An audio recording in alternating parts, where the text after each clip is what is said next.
Language is only a tool for expressing thought. Language itself is not thought. The true source of thought cannot be directly perceived. What we can see are only the manifestations of it appearing in the mind.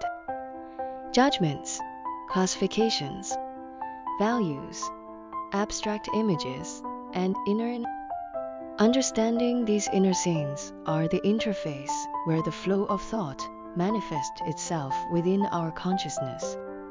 Language merely converts these manifested concepts into sound and text. Memory, emotion, and desire often appear mixed with thought, but they are not thought in essence. They can influence thought, but they can never replace it. Many people do well in schools simply because they have strong memory, stable emotions, and are willing to work hard. But this does not mean their thinking is deep. The depth of thought cannot be measured by grades. The true power of thought takes time to reveal itself. This is why we often see someone who was average in school later develops a sharp understanding of how society works, sees the structure of human nature, and ultimately achieves far more.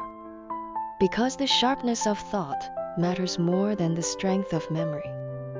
So, if your memory is ordinary, it does not matter. Do not force yourself to become a memory-based person. Your real advantage lies in thinking, in understanding the essence, in seeing the underlying structure, in discovering the hidden patterns of the world. Thought does not prove its value through memorization.